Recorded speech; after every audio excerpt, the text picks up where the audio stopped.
नमस्कार प्रेक्षक हो, जागर स्त्री शक्तीचा उत्सव नवरात्रीचा या कार्यक्रमात तुम्हा सगळ्यांचं मनपूर्वक स्वागत. प्रेक्षक हो, दरवर्षीप्रमाणे जागर स्त्री शक्तीचा उत्सव नवरात्रीचा या कार्यक्रमात आपण विविध क्षेत्रातील कार्यकर्तृत्ववान महिलांना आमंत्रित करत असतो आणि आजच्या आपल्या पाहुण्या आहेत अलका मुताले.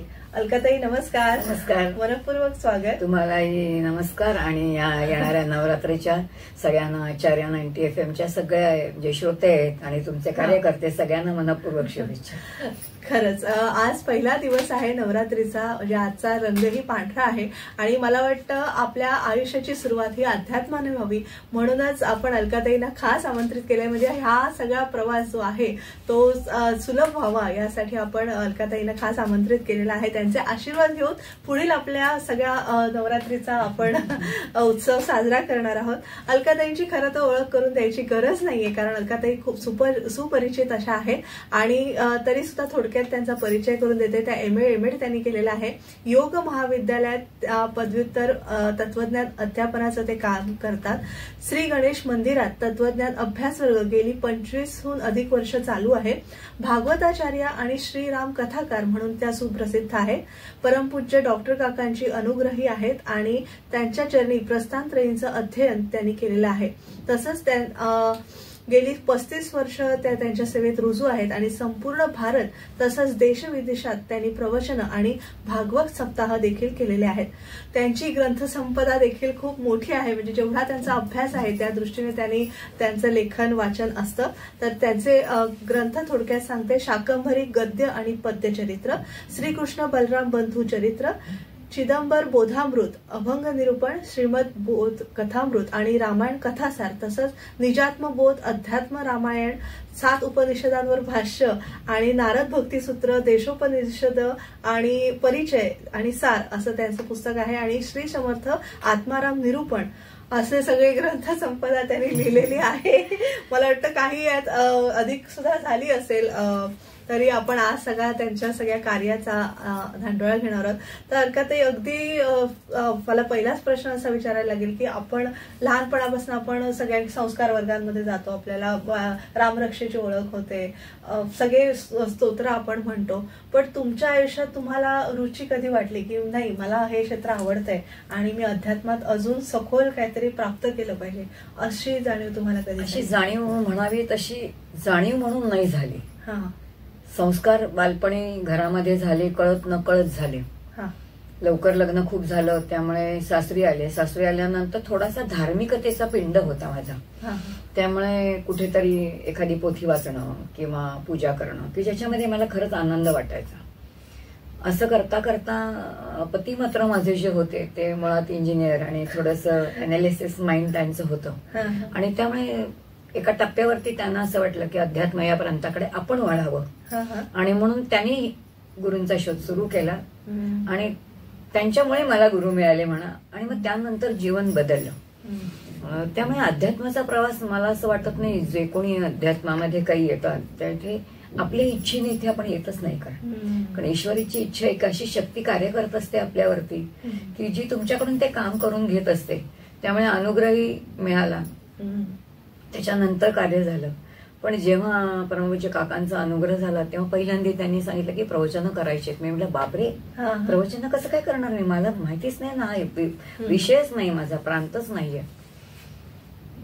काही नाही म्हणे, होईल, तू व्यासपीठावरती बस, तू बोल फक्त, मी बघतो असं म्हणाले. कसं शक्य आहे, तू बसून तर बघ म्हणाले. आणि मग पहिलं प्रवचन असंच चेंबूरलाच झालं. अच्छा. आणि मी आले होते राजबोधाला. माझ्या बरोबर ते अत्यंत दिग्गज लोक होते. गुरुपौर्णिमेच्या निमित्ताचं ते प्रवचन होतं. सद्गुरु स्तवन असा विषय होता. प्रश्न असा होता की मी काय बोलणार, कारण मला अनुभव नाही, पण काहीतरी बोलले असावे, कारण राजबोध ग्रंथाचं अध्ययन होतं. परीक्षा देत होतो आम्ही म्हणून शब्दाचा तरी ओळख होती. प्रवचन चांगलं झालं असं लोक म्हणाले. एक अनुभूती वेगळी होती. श्रोते आनंदाने रडले त्या दिवशी. That was something miracle. असं कसं येऊ शकतं का असं मला वाटत होतं. घरी आले. घरी आल्यानंतर पुन्हा डोक्यात एक विषय होता की मी सद्गुरूची महती सांगितली, मला कुठे अनुभव आहे, मी समर्थांना पाहिलेला नाहीये, मला अनुभव नाहीये, काय सांगितलं मी केलं, बरोबर केलं किंवा नाही, इतके मनात प्रश्न होते. पण ठीक आहे. त्या दिवशी असं झालं की रात्री 11 वाजता बेल वाजली आणि सद्गुरू दारात आले. खरंच वाटत नव्हतं. ते म्हणाले घरात घेशील की नाही मला. त्यानंतर ते आले. मग मी तर स्वयंपाकालाच लागले.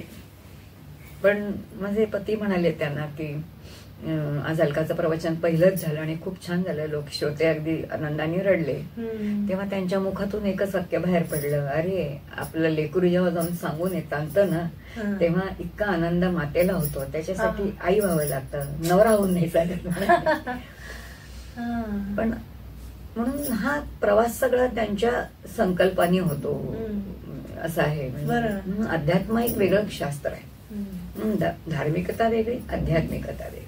अध्यात्म हे शास्त्र आहे.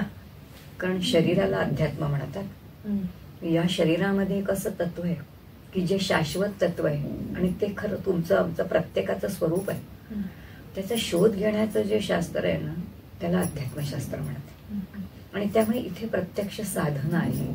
चित्ताची शुद्धी करण्यासाठी अत्यंत शुद्ध कर्म आहे, शुद्ध विचार आहे. हा सगळा प्रांत आपल्याला संतांच्या चरणी गेल्यानंतर मोकळा होतो किंवा सद्ग्रंथांचं वाचन केल्यानंतर मोकळा होतो.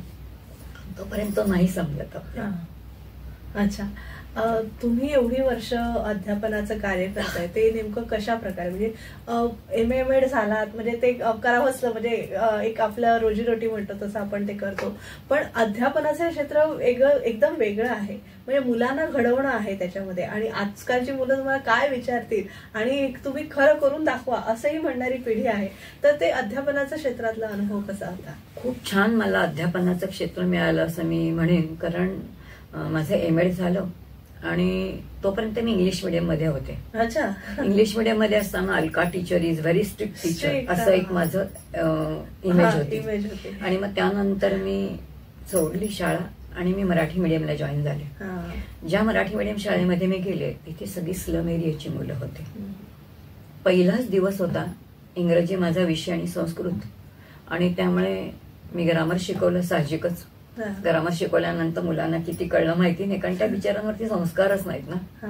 दुसऱ्या दिवशीचा प्रश्न असा झाला की मी विचारलं होमवर्क कोणी कोणी केला.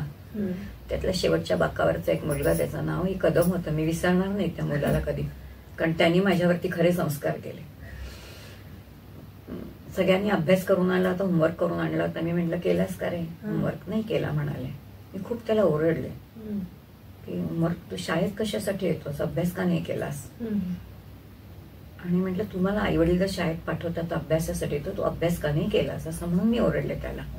तो मुलगा शांतपणे उभा राहिला, मान खाली करून उभा राहिला आणि म्हणाला, मॅडम तुम्हाला अभ्यासाचं पडलंय, पण माझ्या घरी मी टोपल्या नाही विणल्या तर आमची चूल नाही पेटली जाणार. अंतःकरण चिरलं माझं. मला कळलं ही मुलं वेगळी आहेत. इथे मला हा कडकपणा ठेवून नाही चालू शकणार. मला माझी पद्धत बदलावी लागेल. आणि मग मी पूर्ण बदलले. मला काही दिवस तर प्रश्न असा होता की माझ्या घरी भरलेलं जेवणाचं ताट आलं की मला ते अन्नच जायचं नाही. तर मला कळायचं माझी मुलं जी 12 वाजता येतात ती आई भांडी घासून जे कोणाचं उष्ट आणली ते खाऊन त्यांचं पोट भरत होतं. तेव्हा अशा परिस्थितीमध्ये त्या मुलांना शिकवणं खूप अवघड होतं. म्हणजे सासूबाईंनी माझी तळमळ ओळखली. त्या म्हणाल्या, काय तुला काय झालंय? सासूबाईंना सांगितलं. त्या म्हणल्या, तू कुठे नोकरी करत होतीस? तू नोकरी कुठे तू करत नव्हतीस, तुझ्यावरती आपलं घर चाललंय का नाही, तुला त्या मुलांसाठी काय करायचं तू कर. अच्छा. सासूबाईंनी सांगितलं. ना माझ्या पतीने मला कधी विचारलं तुला किती पगार आहे, तू काय करतेस, ना माझ्या सासूबाईंनी विचारलं. त्यानंतर मात्र त्या मुलांना फक्त देणं, मुलांना शिकवणं, जीव तोडून शिकवणं, त्यांना वह्या पाहिजे तर वह्या देणं, पुस्तकं पाहिजे तर पुस्तकं देणं, पेन्सिली पाहिजे तर, असं जीवन सुरू झालं. असंच 20-22 वर्ष सेवा केली. नक्कीच. एक छोटीशी विश्रांती घेऊया आणि जागर स्त्री शक्तीचा उत्सव नवरात्रीचा या कार्यक्रमात अलकाताई मुताले यांचा सगळा जीवन प्रवास जाणून घेऊया. तुम्ही ऐकत राहा आचार्य 90 FM ऑन रेडिओ.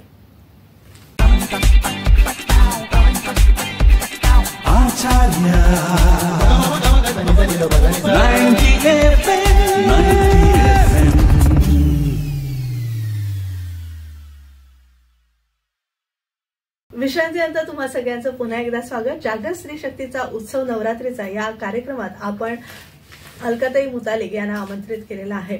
अलकाताई, तुम्ही अध्यापनाचं सांगितलं, लहान मुलांपासून मोठ्यांपर्यंत तुम्हाला सगळ्यांना तुम्ही ज्ञानामृत देता, तर मोठ्यांचा अनुभव कसा असतो? म्हणजे जेव्हा तुम्ही व्याख्यानाला जाता किंवा रामाविषयी बोलायला जाता, त्याविषयी मला जाणून घ्यायला आवडेल.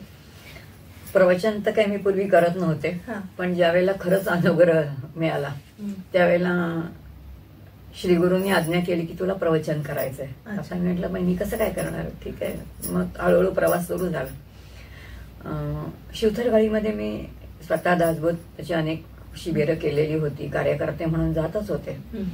पण जेव्हा प्रवचनाला ऍक्च्युली सुरुवात झाली तेव्हा लक्षात यायला लागलं की हळूहळू श्रोते त्यांना अनेक जण ऐकायला येतात, पण खरंच बदलायचं असतं का आपल्याला, असं प्रश्न. म्हणजे मलाही थोडी शंका होती, पण माझी शंका माझ्या सद्गुरूंनीच म्हणजे श्रीगुरूंनी काढली. कारण त्यांनी पहिल्यांदा सांगितलं, म्हणाले एक लक्षात ठेव, जेव्हा आपण व्याख्यान असू दे प्रवचन असू दे करतो तेव्हा एक गोष्ट आपल्या मनाशी नक्की न ठेवायची, ती म्हणजे 90% लोक हे सामान्य असतात. 5% आर अबव्ह, 5 आर बिलो. तेव्हा व्यासपीठावरती बसताना अभ्यासे प्रगट व्हावे, नाहीतर जामकोनी असावे. आपल्या विषयाची पूर्ण जाण असली पाहिजे. आणि मुळामध्ये सांगताना जो आपला विषय मांडायचा आहे त्या विषयाची सुस्पष्ट कल्पना आपल्याला असली पाहिजे की आपण हा विषय का मांडतोय. जर प्रवचन करायचं असेल तर नक्की एक हेतू पाहिजे की भगवत दर्शन झालं पाहिजे. हा हेतू वक्त्यांनी धरला पाहिजे आणि श्रोत्यांनी मला भगवंताचं दर्शन मी आयुष्यात करून घेईनच या एकाच इच्छेने ऐकलं पाहिजे. नाहीतर बोलणाऱ्याच्या वाणीला आणि ऐकणाऱ्याच्या कानाला शिण, हे त्यांचे शब्द. त्यामुळे हळूहळू प्रवास सुरू झाला आणि मग कधी खूप छान अनुभव येतो, कारण खूप छान ऐकतात. म्हणजे श्रोता कसा असावा, खूप छान. म्हणजे माझा पहिला अनुभव होता म्हणजे मी सिंगापूरला गेले. आयुष्यात मी परदेशात कधी जाईन असं मला वाटलं होतं, आणि ती मी गेले ते दासबोधाच्या शिबिरासाठी गेले. एक वेगळा तो इतिहासच झाला. पण तिथे गेल्यानंतर असं कळलं की पहिल्याच दिवशी मी 11 दिवसाचे म्हणजे 7 दिवसाचं शिबिर झालं, 11 प्रवचनं झाली तिथे. पहिल्या दिवशी दासबोध हा एक शास्त्रीय प्रकरण ग्रंथ आहे असं मी चौकट मांडली. म्हणजे अनुबंध चतुष्ट म्हणजे काय, षडलिंग म्हणजे काय, असं हा सगळा विषय म्हणजे ग्रंथ कसा अभ्यास करायचा, जो ग्रंथी सोडवतो त्याला ग्रंथ म्हणतात, असं हे सगळं शिकवलं. पहिलं प्रवचन झालं 1.5 तासाचं. दुसऱ्या दिवशी पुन्हा श्रोते आले. त्यातली एक 30 वर्षाची तरुण मुलगी होती, नुकतंच लग्न झालं होतं आणि तिचं एक 8-10 महिन्याचं बाळ होतं. ती श्रोता म्हणून आलेली होती. तिने ते सगळं लिहून घेतलेलं होतं. त्या मुलीचं कौतुक इतकं, तिने रात्रभर बसून गजानन महाराजांची पोथी वाचली आणि त्यातून विषय म्हणजे काय, अधिकारी म्हणजे काय, फल म्हणजे काय, संबंध म्हणजे काय, उपक्रम उपसंहार म्हणजे काय, हे सगळं जे मी सांगितलं ते तिच्या बुद्धीने पडेल तशा तिने त्या ओव्या काढून आणल्या आणि तिने मला हे तपासून द्या सांगितलं. याचा अर्थ इतका जिज्ञासू श्रोता असू शकतो. एखादा श्रोता तुम्हाला क्रॉस क्वेश्चनही विचारू शकतो आणि ते विचारल्यानंतर आपल्याला, जसे विद्यार्थी शाळेमध्ये विचारतात, कसं असतं आपल्याला विषयाचं आकलन नसलं की शिक्षक सुद्धा इतकं जोड शब्द वापरतात, त्यांना कळतं आज मी इतकी बोजड का वापरते कारण विषयाचं आकलन मला नाही. तसंच तिकडे होतं त्याही ठिकाणी. पण नाही तशी म्हणजे वेळ कधी समर्थांनी नाही येऊ दिली म्हणा किंवा प्रभू रामाने नाही येऊ दिली. पण असे श्रोते पण असतात आणि काही ऐकून न ऐकणारे करणारे पण असतात. एका तर भागवताच्या वेळेला गंमत अशी झाली की पुण्याला भागवत होतं आणि खूप छान भरपूर मोठा श्रोता होता, सगळा होता. आणि एक भागवतात असे एक पद्धत आहे की प्रत्येकाने घरचा नारळ घ्यायचा आणि तो भागवतांचं जे म्हणजे आपलं व्यासपीठ असतं त्याच्या खाली ठेवायचा आणि शेवटच्या दिवशी तो प्रसाद सगळ्यांनी घरी घेऊन जायचा आणि त्याचं गोड काहीतरी करायचं. आता ती पद्धत आहे भागवताची. तर ठेवले सगळ्यांनी नारळ आणि कथा झाल्यानंतर एक श्रोता आला आणि म्हणाला, बरं जर ऐका ते 3-4 तास तुम्ही बोलणार, आम्ही तर बसल्या बसल्या आम्हाला झोपच येणार, तेव्हा नारळ ऐकेल आणि आम्ही घरी जाऊन नारळाच्या वड्या खाऊ आणि आम्हाला काही ज्ञान नाही. म्हणजे नारळाचा एक असाही उपयोग किंवा आपण बोलताना श्रोते झोपतात हेही मला कळलं. तुम्हाला परमात्म्याचं दर्शन म्हणजे कधी व्याख्यान देताना किंवा प्रवचन करताना असं झालं किंवा जाणवलं असं? एक वेगळी शक्ती असते ती जाणवते. कारण दर्शन जेव्हा आपण म्हणतो ना तेव्हा दर्शन जे काही होईल जोपर्यंत आपल्या भावाचं बळ असतं तेवढेच दर्शन असतं. म्हणून त्याला खऱ्या अर्थाने साक्षात्कार नाही म्हणत. कारण दर्शन झालं आणि गेलं तर ते शाश्वत नाही ना. आणि म्हणून आपल्याकडे परमार्थामध्ये साक्षात्कार म्हटले. साक्षात्कार म्हणजे साक्षात काही दिसणे नाही तर आपली अंतःकरण वृत्ती साक्षात त्याच आकाराची होणे आणि त्याचा इतका अनुभव येतो की मला अनुभव आलेला आहे ही आपल्याला त्यावेळेला कळत. त्याच्यातून खाली उतरल्यानंतर कळलं की अरे आपण इतका वेळ तिथे होतो. त्यामुळे व्यासपीठावरती बसल्यानंतर ज्याला भावसमाधी म्हणतात कळत नाही तुम्हाला. कारण 3 तास आपण बोलतोय आणि 3 तास कोणीतरी ऐकतंय हे आपल्याला कळत नाही. आता मी 3 चढ्यात बोलताना मला शीण येत नाहीये, मला काही नाहीये. याचा अर्थ काय की माझी वृत्ती त्या विषयामध्ये म्हणजे भगवताकार झालेली वृत्ती जेव्हा भगवताकार होते ना तेव्हा मी ती झालेली असं सांगायला ती शिल्लक कुठे कळतच नाही ना जीवाला. आणि म्हणून शास्त्रांनी सुंदर म्हटले की अनुभव आला असं म्हणताच येत नाही. जो असं म्हणतो मला अनुभव आला त्याला तो आलेलाच नसतो. एक उत्सुकता म्हणून ज्ञानेश्वर महाराजांना काय म्हणतात अनुभूती झाली किंवा तुकाराम महाराजांना विठ्ठल प्रत्यक्ष दर्शन झालं तसं होतं का? खरं होतं का? दर्शन आणि शक्य होतं? शक्य आहे तसं दर्शन नक्की शक्य आहे. अगदी शक्य आहे. संत जर म्हणतात तर दर्शन नक्की शक्य आहे. पण एक आहे की जेव्हा असं सगुणाचं दर्शन होतं तेव्हा जोपर्यंत भावाचं बळ असतं तोपर्यंतच असतं. भावाचं बळ उसरलं की कसं असतं. दर्शनाचे 2-3 प्रकार आहेत. एक आहे दृष्टांत आहे. दृष्टांतामधूनही दर्शन होऊन जातं, प्रत्यक्षामध्ये दर्शन होऊन जातं.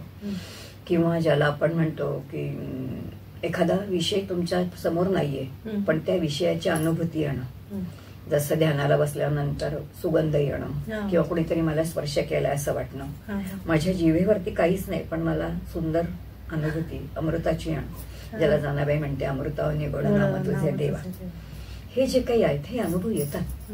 तुम्ही जसजशी साधना करायला लागता, बैठकीची साधना करता, काही ब्रह्मचिंतन आहे म्हणा किंवा तुमच्या सद्गुरूंनी दिलेले साधन, मग नामसाधन असेल, लयचिंतन असेल, तत्वचिंतन असेल, अनेक प्रकार आहेत त्याच्यामध्ये.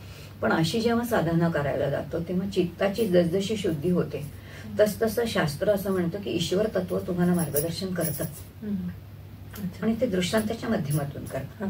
आणि स्वप्नात आपल्याला शिवलिंग दिसणं किंवा कुठल्याही देवीचं दर्शन होणं ह्याला काय म्हणावं?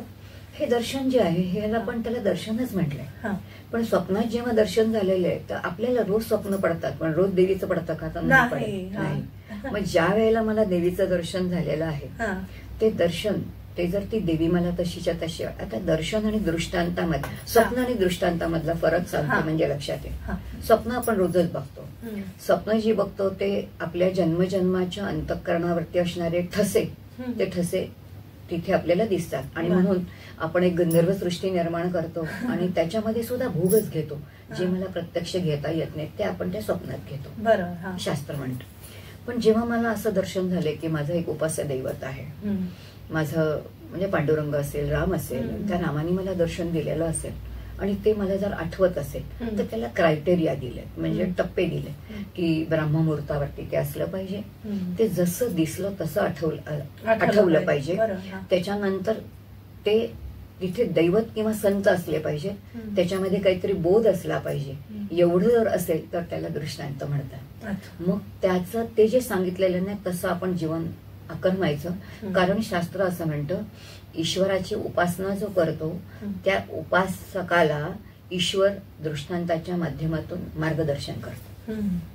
हे होतं, सगळ्यांनाही होतं, कोणालाही होत नाही. जे जे साधना करतात प्रत्येकाला होत. बर नक्कीच. आता अर्थात भागवताचार्य म्हणून तुम्ही प्रसिद्ध आहात तर भागवत दासबोध भागवताचं पारायण वगैरे आणि तुम्ही सगळं करता तर हे सगळे विषय थोडक्यात सांगू शकाल? दासबोधाची बरीच पारायण केली कारण दासबोध हा ग्रंथ पारायणाचाच आहे, सांप्रदायिक ग्रंथ आहे. पारायण करण्याचा विषय असा असतो की त्या विषयामध्ये आपण परायण राहणं. याचा अर्थ वृत्ती त्याची त्या तत्वाशी म्हणजे राम या तत्वाशी निगडीत असली पाहिजे म्हणून दासबोधाचं पारायण आहे. कारण तो प्रकरण ग्रंथच आहे, खूप सुंदर ग्रंथ आहे. व्यावहारिक त्याला व्यवहार उपनिषदच असं विनोबांनी म्हटलेलं आहे. अतिशय सुंदर ग्रंथ आहे. त्याची पारायणं केली आहेत. भागवताची पारायणं नाही होत, भागवताचं अध्ययन आहे. भागवत करणं एक वेगळा विषय आहे, कारण माझे सद्गुरू त्या काही भागवत कथा करत नाहीत, पण परमपूज्य अक्का वेलणकर नावाच्या एक मोठ्या संत होत्या आणि त्यांचं एक भागवत मी ऐकलं अतिशय. आणि त्याच दासबोध अभ्यासाच्या संयोजिका पण होत्या. माझे पेपर्स तपासायला त्यांच्याकडे गेले होते, त्यामुळे मी अक्कांच्या सहवासात आले आणि अक्कांचे एक भागवत कथा मी ऐकली. आणि मग त्यानंतर अक्का ज्या डोंबिवलीला आल्या त्यांनी मला फोन केला की मला भेटायला ये म्हणून. तर मी म्हटलं येते उद्या. आणि मी अचानक भेटायला गेले त्यांना. भेटायला गेल्यानंतर त्या अशा कॉटवर मांडी घालून बसलेल्या पद्मासनात बसायच्या 5 तास पद्मासनामध्ये भागवत सांगायच्या त्या. जेव्हा त्यांना भेटायला गेले तेव्हा त्या म्हणाल्या ये माझ्या बाजूला बस. तर मी पटकन म्हटलं अक्का तुमच्या बाजूला बसायची माझी लायकी नाही, मी पायाशी बसते तुमच्या. म्हणाले हे बरं आहे, सद्गुरूंच्याकडे अद्वैत तत्वज्ञानाचा अभ्यास करायचा आणि द्वैतामध्ये वागायचं. तर मी म्हटलं अद्वैत तत्वज्ञान समजून घेणं, पण व्यावहारिक सत्तेमध्ये जसं वागायचं तसंच वागायला पाहिजे ना, तुमचा अधिकार मला माहिती आहे. एवढं ऐकलं त्यांना, एवढा आनंद झाला. उठल्या त्यांनी माझे खांदे धरले, उठले कडकडून मला म्हणाल्या, असं मला आशीर्वाद दिला. वृद्ध होत्या तेव्हा त्या. बैस म्हणाल्या बाजूला आणि म्हणाल्या तुला या व्यासपीठावर नाही बसवलं तर माझं नाव अक्का नाही. मी म्हटलं अहो मला काहीच माहिती नाही, बसणारच तू या व्यासपीठावर. हे म्हणाल्या. ती तारीख होती 17 सप्टेंबर. 17 ऑक्टोबरला अक्कांनी देह ठेवला. त्यानंतर अक्का राहिल्याच नाहीत. आणि त्यांच्या 10 दिवसामध्ये अक्कांचे भाऊ आले आणि म्हणाले अक्कांनी ग्रंथ लिहायला घेतला होता श्रीकृष्ण बंधू बलरामाचं चरित्र. फक्त एक प्रकरण म्हणजे पानच लिहिलेलं होतं आणि ते ग्रंथ तू पुरं करा. मी म्हटलं अक्कांनी 450 सप्ताह केलेली, मी एकही भागवत न वाचलेली. ठीक आहे म्हटलं. तर ते म्हणाले करायचं. मग मी माझ्या सद्गुरूंना विचारलं काय करायचं. कर म्हणाले, ईश्वराचं नियोजन आहे, लेखन करायचं, अभ्यास करून कर. अभ्यास करायचा म्हणजे 18,000 ओव्यांचा ग्रंथ. मग गंमत म्हणजे हे सकाळी झालं आणि संध्याकाळी एक फोन आला. डोंबिवलीच्या मोठ्या प्रवचनकार होत्या सुमतीताई निगुडकर, तू आणि मुतालिक आत्ता या म्हणे घरी. म्हटलं ठीक आहे बाई येतो. त्यांच्याकडे गेलो. त्यांनी ग्रंथ काढून ठेवले 23 माझ्यासाठी. आणि ते त्याच्यामध्ये भागवताचे 7 ग्रंथ माझ्या घरी आले. म्हणजे ग्रंथही घरी आले. त्या दिवशीपासून अभ्यास सुरू केला. मग पहिला अभ्यास कसा माहितीये का, फक्त बलराम दिसेल तिथे, स्कंद, पान क्रमांक, खंड क्रमांक असं. दुसरं फक्त बलराम. आणि मग असं मी भागवत वाचलं. मग भागवत सुरू झालं. पण मग वाचणं आणि श्रोत्यांना वाचताना नाही, तेव्हा मी फक्त ग्रंथ लिहिले. पण मग जेव्हा मला लोक भागवत करणार का भागवत करणार का विचारायला लागली, तेव्हा मात्र मला प्रश्न पडला की मी अभ्यास केलेला नव्हता. मग आता सद्गुरूंना विचारायचं कसं आणि हे अक्का असं बोलल्या सांगायचं कसं त्यांना. कारण अक्कांचा अधिकारही मोठा होता. काका तेव्हा खूप लहान होते, अक्का वयाने मोठ्या होत्या, अधिकाराने मोठ्या होत्या, योगिनी होत्या. एक दिवस मी अगदी धीर करून घट्ट मन करून असं माझ्या सद्गुरूंना म्हटलं काका एक विचारू का. म्हणे विचार की काय विचारायचंय तुला. म्हटलं लोक विचारतात भागवत करणार का, तर काय करू. तर डोळे मिटले त्याने आणि म्हणाले थांब. मुतालिक बसले होते. त्याला म्हणे तू बाहेर जा. आणि मला म्हणाली दरवाजा बंद कर. इतकी घाबरले, आतापर्यंत असा अनुभवच नाही कधी. तर म्हणाले बस खाली. बसले मी समोर. ते खुर्चीत होते वरती. म्हणाले ईश्वराचं नियोजन आहे, तू भागवत करावंस. आता मी काय सांगतो ते ऐक. आणि त्यांनी ऋग्वेदातल्या ऋचांपासून मला शिकवायला सुरुवात केली. त्यानंतर विष्णू सहस्त्रनामाच्या प्रत्येक शब्दाची फोड करायला सुरुवात सांगितली. आणि म्हणाले विष्णू सहस्त्रनामाचा पूर्ण अभ्यास झाल्याशिवाय भागवताला हात लावायचा नाही.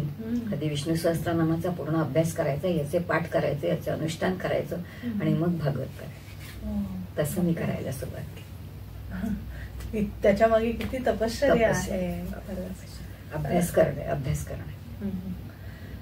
आता तुमच्या ग्रंथ संपदेकडे येते की एवढी सगळी ग्रंथ संपदा आहे. म्हणजे हा तुम्ही म्हणालात तसं तुम्हाला देवानेच करून घेतलं. इथे आपलं चालतच नाही, इथे कर्तृत्वच नाहीये. अध्यात्म हा एक असा प्रांत आहे ना जिथे आपलं संकल्प कामच नाही करतो, तिथे ईश्वराचा संकल्प कार्य करतो. त्यामुळे मी म्हंटल मी प्रवचन करेन, कोण ऐकणार आहे माझं, कोणीच ऐकणार. याचा अर्थ ऐकणारा कोणीतरी असेल तर तो मला बोलवणार आहे. याचा अर्थ म्हणजे जसं जसं अभ्यास व्हायला लागला तेव्हा परमपूज्य डॉक्टर काका म्हणायचे, अलका एक लक्षात ठेव, लोक पहिल्यांदा बोलवतात, त्यात काहीच किंमत नसते. परत जर बोलवलं तर लक्षात ठेव, we are on right track. पण एवढी विपुल प्रमाणात ग्रंथसंपदा असतानाही आपणही त्यात भर घालावी असा काय विचार? असं नाही, काय वेगळं मला वाटलंच नाही. कारण आता हे 2 तर अक्कांचे ग्रंथ झाले. शाकंभरीची जी पोथी लिहिली गेली ती तर एकदम वेगळी होती, कारण माझं कुलदैवत शाकंभरी आहे आणि खूप परपंचात तडाखे खाल्ले होते आणि तडाखे खाल्ल्यानंतर माहितीच नव्हतं माझी कुलस्वामिनी कोणती आहे म्हणून. आणि मग कधीतरी कळलं किती आहे म्हणून. मग असं इतकं वाईट वाटायला लागलं की आपल्या कुलस्वामिनीविषयी आपल्याला काहीच माहिती नाही, काहीतरी तर माहिती पाहिजे म्हणून मग मी हुडं केलं तर घरामध्ये जुना पेपर कुठेतरी फाटका मिळाला, असं 1-2 पानं तिकडे तिकडे लिहिलेलं असं तिचं चरित्र एवढंच. तेवढं मी वाचलं आणि मग काय मला कळलं नाही काय ते. 10वीची परीक्षा चालू होती, प्रिलिम्स चालू होत्या, सुपरविजन 3 तास फिरत होते. ते फिरता फिरता मला संपूर्ण तिचं विबद्ध चरित्र तिथे आलंच त्यातून आणि मी पेन्सिलने तिथेच उभे उभे ते लिहिलं आणि ते तसंच काकांच्या चरणी ठेवलं. म्हटलं काका मला स्वतःच्या उपासनेला काहीच नाहीये, ह्याचं काय करू? विकायचं नाही म्हणाले, ते उपासनेसाठी ना तो उपासनेलाच द्यायचं. मग त्याच्या छोट्या पोथ्या काढल्या, मग ते उपासनेला दिल्या. मग मी शाकंभरीला गेले. आम्हाला कर्नाटकात गेले, त्या मंदिरातलं कोणी ओळखत नाही, काही नाही. त्या आपल्या गुरुजींनी माझा चेहरा बघितला आणि म्हणे आत या, तुम्हाला काही सेवा करायची त्या करा म्हणतो. तिथे इतकं आत सोडत नाही, मग सोडलं मला, गेले आत. आणि ते गुरुजी म्हणतात शाकंभरीचं मराठी चरित्र नाही, तुम्ही लिहाल का? मला इतका धक्का बसला, एवढा आनंद पण झाला. मी लगेच परत काकांना फोन केला, म्हटलं काका असं असं झालंय, काय करायचं? म्हणाले करायचं जरूर, पण एका अटीवर, शक्तीची उपासना, ऋग्वेद वाचायचा, शक्तीची उपासना अभ्यास करायचा आणि असं चरित्र लिहायचं ज्याच्यामध्ये तिचा एकही चमत्कार नसेल. आता हे फारच अवघड होतं. चमत्काराशिवाय देव किती अवघड होतं. झालं पण ते लिहिला ग्रंथ, असे ग्रंथ लिखाण झालं. त्यामुळे म्हणजे बलरामाचं चरित्र अक्कांचं होतं म्हणून ते अक्कांच्या वर्ष श्राद्धाच्या आधी अभ्यासाने पूर्ण केलं. हे ग्रंथ असे पूर्ण झाले. मग त्याच्यानंतर हळूहळू येत गेले ग्रंथ. म्हणजे जसं भागवताचे सप्ताह होत गेले तसं मग माझं भागवत ऐकलं मोर्या प्रकाशनचे दिलीप महाजन आणि त्यांची मिसेस सौ सुरेखा महाजन यांनी. आणि ते म्हणाले अलका ते हे भागवत खूप वेगळं आहे आणि बाकी सगळे फक्त कथा सांगतात, तुमचं खूप छान आहे, तुम्ही जसं सांगता तसं लिहून द्याल का आम्हाला? म्हणजे एक सगळ्यांना गाईड होईल ते. चालेल म्हटलं. आणि म्हणून मी फक्त ज्या माझ्या नोट्स आहेत ना तेवढ्याच नोट्स लिहिली. त्याच्याही 2 प्रती निघाल्या. आणि गंमत म्हणजे त्या ग्रंथाला मुकुंदाचार्य पुरस्कार एकनाथ संशोधनाचा मिळाला. याचा अर्थ हे आपलं कर्तृत्वच नाही ना, त्यांनीच केलं. रामकथेचं पण असंच झालं. जशी मी रामकथा करते त्यांनी रामकथा ऐकली आणि ते म्हणाले खूप सुंदर रामकथा आहे, तुम्ही रामकथेचा आपण रामकथामृत काढू. मग त्या रामकथामृत काढा, त्याला गोविंदगिरी महाराजांची प्रस्तावना आहे. असं म्हणून ते आल्या. म्हणजे माझ्याकडे मी कोणाकडेही आजपर्यंत गेले नाही की माझं मी लिहिते म्हणून, पण ईश्वराकडून ते कार्य करून घेतलं गेलं आणि म्हणून ते ह्या कथा झाल्या. आणि मग ज्या संप्रदायामध्ये मी होते म्हणजे डॉक्टर काकांचे परात्पर गुरु जे होते पहिले श्री गुरु ते म्हणजे चिदंबर स्वामी. आणि त्यामुळे त्यांचे सगळे ग्रंथ माझ्याकडे आले. आता ते मराठी आहेत आणि ते लोक कानडी, आम्ही मूळचे कानडी, त्यामुळे मला जरा तरी कानडी येतं म्हणून ते लोक माझ्याकडे आले. असं अर्थात मी कानडीमध्ये काही प्रवचन करत नाही, पण त्या ग्रंथ लिखाण म्हणून माझ्याकडे. आणि तुम्हाला कळू शकते ना ती भाषा, वाचू शकता तुम्ही. किती छान. परत एक छोटीशी विश्रांती घेऊया आणि प्रेक्षक हो, जागर स्त्री शक्तीचा उत्सव नवरात्रीचा या कार्यक्रमात आपण अलकाताईंशी मनमुराद असा संवाद साधतोय. तुम्ही ऐकत राहा आचार्य 90 FM ऑन रेडिओ.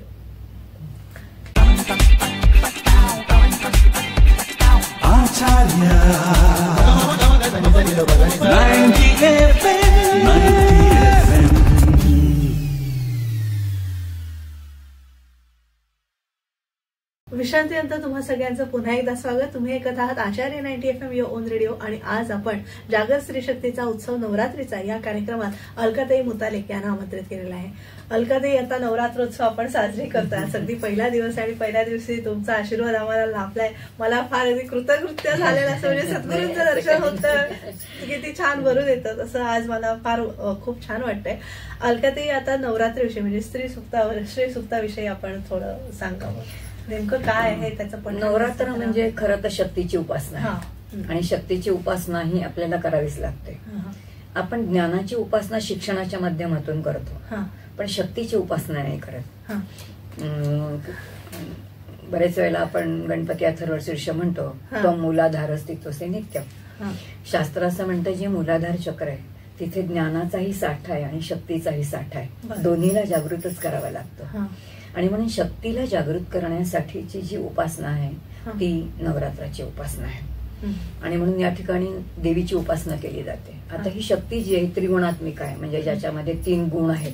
जेव्हा विश्व निर्माण झालं तेव्हा विश्व निर्माण होण्याच्या अगोदर हे 3 गुण निर्माण झाले. आणि मग हे पूर्ण शास्त्रच आहे की पहिल्यांदा काय झालं, मग विश्व कसं निर्माण झालं, हे सगळं पंचीकरणाने कसं झालं, हा सगळा शास्त्राचा विषय आहे. पण निर्मितीचं कार्यही देवी करणारी आहे किंवा शक्ती करणारी आहे. त्यामुळे नाम रूप हा सगळा जो प्रांत आहे, जे दृश्य जगत आहे, या सगळ्याचं निर्मितीचं कार्य कोणाकडे जातं, ते श्री शक्तीकडे जातं. आणि कारण निर्मितीचं कार्य तिलाच दिले ना विद्यार्थ्याने.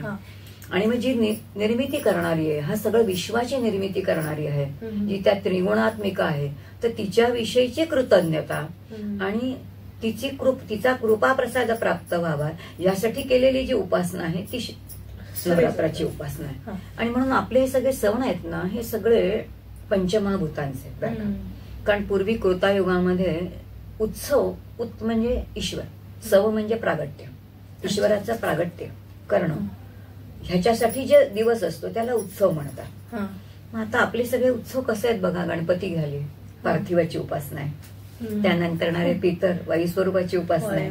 आता येणारी नवरात्र शक्तीची उपासना आहे. यानंतर येणारी दीपावली आकाश तत्वाची उपासना आहे. सगळे तत्वाच्या उपासना आहेत बरं. म्हणजे सण पण तसे आहेत, अशा प्रकारचे सण आहेत. आणि म्हणून ही जी शक्ती आहे ना, तिने निसर्ग पूर्ण निर्माण केला. किती प्रकारचं धन धान्य फळं सगळं केलंय. हे सगळं कोणी केलं, तिने केलं. मग तिचे स्तवन कशामध्ये आहे, तर ते सप्तशतीमध्ये. किती रूप आहेत. आता कसं आहे, आपलं अंतःकरण एक आहे, पण त्याचं काम बदललं की नाव बदलतं. ते संकल्प विकल्प करायला लागले की आपण मन म्हणतो, निर्णय दिला की बुद्धी म्हणतो, अभ्यास करायला लागला की चित्त म्हणतो, अहंकार जागृत झाला की अहंकार म्हणतो.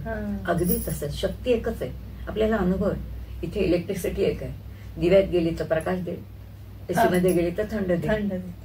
दिसत नाही, अगदी तसं, पण ती कार्य करते ना. मग ही जी शक्ती आहे, जिने सगळा निसर्ग बनवलाय, तिने धान्य बनवले, फळं बनवली आहेत, सगळं आपल्यासाठी बनवले, निर्मिती करणारी, तिच्याविषयीची कृतज्ञता आणि आपल्याला शक्ती मिळावी म्हणून नवरात्राची उपासना आहे. आणि म्हणून सप्तशतीमध्ये जेवढ्या देवी आहेत, तिची जी जी कार्य आहेत त्या कार्यानुसार तिला नाव आहे. नावं तिची त्याप्रमाणे आहेत. आणि म्हणून शाकंभरी आपण बघितलं, शाकंभरी याचा अर्थ शाक म्हणजे काय, भाजी. शाक म्हणजे भाजी, भाजी म्हणजे काय, वनस्पती. आता शास्त्र आपल्याला सांगतं विश्वाची निर्मिती कशी झाली. एकोम बहुस्याम प्रजा येतं, मग त्यानंतर आकाश, आकाशात वायू, वायू तेजात, तेजात आपा, आपात पृथ्वी, पृथ्वीत औषधी, औषधीत अन्न, अन्नात वीर्य, वीर्यात पुरुष, अशी निर्मिती झाली. याचा अर्थ पहिल्यांदी निर्मिती कोणती झाली, औषधी. औषधी म्हणजेच वनस्पती. संपूर्ण हा जर सगळी हिरवीगार दिसते ती जी आपल्याला अन्न देते, त्याच्यामध्ये असणारी जी शक्ती ती शाकंभरी. असं हे जे स्वरूप आहे ना देवीचं, हे सगळं आपल्या. तर ब्रह्मचारिणी, एक शैलपुत्री, शैलपुत्री पहिलं जिला म्हटले की जी कोणाची आहे, तर हिमालय आणि मेनकाची कन्या आहे की जी, म्हणून ती शैलपुत्री. कशासाठी ती प्रसिद्ध आहे, तिने तप केलं. याचा अर्थ मानवी जीवनामध्ये एक ध्येय असलं पाहिजे आणि त्या ध्येय प्राप्तीसाठी या देहाला तापवलं पाहिजे. हे सांगणारी कोण आहे, शैलपुत्री. ब्रह्मचारिणी, मला ब्रह्माचा अनुभव आला पाहिजे, मी तेच तत्व आहे, यासाठी जी साधना करून घेणारी आहे त्यासाठी मार्गदर्शन करणारे कोण? ब्रह्मचारी. अशी तिची नावं आहेत सगळे. हे सगळं देवीचं जे विश्व सगळं चाललेलं आहे ना, तिची जी जी काही वेगवेगळ्या शक्ती आहेत तिची, त्या सगळ्या शक्तींचं जे स्वरूप आहे ते आपल्याला, म्हणून 700 श्लोक आहेत सप्तशती. प्रत्येक वेगवेगळ्या स्वरूपात तिचं काय प्रकाराने ती कार्य करते तिचं सगळं स्तवन आहे ते. किंवा श्रीसुक्त याचा अर्थ आम्ही शिवथरगळीमध्ये श्रीसुक्ताचे पाठ आम्हाला दिले गेले. त्यांनी खूप सुंदर सांगितलं की काय शिकवलं जातं. शिवथरगळीमध्ये अजूनही विद्यार्थ्यांना किंवा कोणत्याही शिबिरामध्ये 2-3 गोष्टी नक्की शिकवल्या जातात. गणपती अथर्व शीर्ष, श्रीसुक्त आणि नवग्रह स्तोत्र. आणि ज्यांनी हा अभ्यासक्रम तयार केला ते आमचे परमपूज्य मामास गांगल. ते म्हणायचे बुद्धी पाहिजे, बुद्धीचं स्वरूप, ज्ञानाचं स्वरूप कोणी गणपती आहे, म्हणून गणपतीचं उपासना पाहिजे, म्हणून गणपती अथर्व शीर्ष आले पाहिजे. पण नुसती बुद्धी असून चालत नाही ना. असलेली बुद्धी प्रगट करण्यासाठी शारदेची शक्ती लागते. शारदेची शक्ती लागते ना. आम्ही विद्यार्थी बघतोय, येतं खूप, बोलताच येत नाही, बोलता येत नाही, लिहिता येत नाही, असं होतं. याचा अर्थ ती शक्ती कुठेतरी कमी पडते. श्री सुक्त, श्री याचा अर्थ एक तर लक्ष्मी आहे, श्री याचा अर्थ शरीराचं सामर्थ्य आहे, बुद्धीचं सामर्थ्य आहे, विचारांचं सामर्थ्य आहे. श्री म्हणजे सगळ्या प्रकारचं वैभव, यशस्वी, औदार्य, करुणा, ज्ञान, वैराग्य, धर्म, हे सगळं वैभव जिथे त्याला श्री म्हणतात. आणि जीवनामध्ये नरदेहामध्ये हे हवं आहे ना आपल्याला. आपल्याला वेदांमध्ये इतके सुंदर विचार आहेत. वेद म्हणतात की नरदेहामध्ये आला असेल तर अत्यंत पुरुषार्थ करा आणि पुरुषार्थाने सगळं कमवा, पण वैराग्याच्या वृत्तीने या सगळ्याचा भोग यायला सांगितलं. आणि म्हणून मग ते तिचं स्तवन आहे. आता तिचं स्तवन केलं तर ती मिळणार आपल्याला. आता जीवनामध्ये धन पाहिजे तर तिचं स्तवन केलं पाहिजे ना लक्ष्मीचं. पण नवरात्रीचे उपास बऱ्याचशा आपल्या महिला करतात, तर ते उपासाचं खरं हे शास्त्रात आपल्या आहे की नाही? उपवास या शब्दामध्येच त्याचं खरं आहे. उपवास म्हणजे साबुदाणा खिचडी खाऊन केलेला उपवास नाही. उपवास, उप म्हणजे जवळ, अंतःकरणाने भगवंताच्या जवळ राहणं याला उपवास म्हणतात. तुकोबारायांचा एक सुंदर अभंग आहे, स्पष्ट अत्यंत. ते म्हणतात, राम म्हणे ग्रासोग्रासी तोची जेवीला उपाशी. प्रत्येक घासाक्षणी जर रामाचं स्मरण असेल की माझ्या आतमध्ये राम आहे, मी माझा घास रामाला वळवतोय, तर मी बाजूला आलो ना. राम म्हणे ग्रासोग्रासी तोची जेवेला उपाशी. राम म्हणे वाट चाली यज्ञ पावलो पावली. दुसऱ्या यज्ञाची गरज. राम म्हणे भोगी त्यागी कर्म न लिंपे तया. सगळं संतांनी सांगून ठेवले. आपली उपास्य देवता कशी ओळखायची? किंवा आपल्याला गुरुजी असतात ते सांगतात की तुम्ही कुलदेवतेचं स्मरण करा, तर त्याविषयी काय तुमचं मत? ऍक्च्युअली खरं आपली कुलदेवतेचं स्मरण हे सगळ्यात उत्तम सांगितलं. शास्त्रांनी म्हणले जोपर्यंत सद्गुरूंची प्राप्ती होत नाही तोपर्यंत कुलदेवतेचं स्मरण करावं, तिचं नाव घ्यावं. कुलदेवता ही शक्ती स्वरूपच आहे. त्याचं शास्त्रांनी वर्णन फार सुंदर केले. शास्त्र असं म्हणतात समुद्रामध्ये उदंड पाणी, त्या पाण्याचा मला उपयोग आहे का? नाही. आकाशामध्ये लक्षावधी ढग आहेत, ढगा पाण्याचेच आहेत, त्याचा मला उपयोग आहे का? त्याचाही मला उपयोग नाही. पण मला कोणत्या पाण्याचा उपयोग आहे? जे पाणी माझ्या घरात तोटीतून येतं त्या पाण्याचा मला उपयोग आहे. अगदी तसं शक्ती विश्वात अंतर्बाह्य भरलेली आहे, त्या एकाही शक्तीचा मला उपयोग नाही. पण जी माझ्या कुलाचं रक्षण करणारी आहे ती माझी कुलस्वामिनी आहे. तिची कृपा मला मिळाली की उदंड कृपा आपल्याला होते, आणि म्हणून तिची उपासना. आणि मग तिचा काय कुळधर्म कुळाचार असेल तो कुळधर्म कुळाचार पाळावा. आणि कोणताच देव असं म्हणत नाही की तुम्ही सगळं सोडा आणि माझ्याकडे येऊन बसा. लौकिक आपलं काही द्यायचंच नाहीये, आपल्याला माहितीच नाही की आपल्याला काय द्यायचंय. संतांच्या चरणी गेल्यानंतर आपल्याला कळतं की त्या विधात्यांनी आपल्याला 2 गोष्टी दिल्या, एक शरीर दिले, एक अंतःकरण दिले. आधुनिक भाषेमध्ये one is hardware, one is software. सॉफ्टवेअरनी चिंतन अध्यात्माचं करायचंय, हार्डवेअरनी मला प्रपंचच करायचंय. मी भाजी करताना राम म्हटलं तर कोणाला कळतंय? वेळ आहे मला, आम्ही म्हणतो आम्हाला वेळच नाही. ग्रंथ जेव्हा मी एखादा वाचते, अभ्यास करते, तेव्हा भाजी चिरताना मी अभ्यास करू शकते ना. म्हणजे मी तर सगळं शिक्षण लग्न झाल्यानंतर घेतलं. एमबीएचे 40, 45 मॅनेजमेंट थेरीज होत्या. कसा अभ्यास करायचा? म्हणलं आपणच एक अभ्यासाची ठरवली. या थेरीचा पहिला शब्द ए, याचा एम, याचा पी, मग AMP असा एक वेगळा शब्द तयार केला, तो पाठ केला. आणि त्याच्यामध्ये एच ही थेरी, MP ही थेरी. आता हे आपलं आपल्याला सांगतो ना आतून कुणीतरी, पण केव्हा सांगेल? आपण अभ्यास केला तर तो आत ज्ञानस्वरूप बसलेला आहे ना.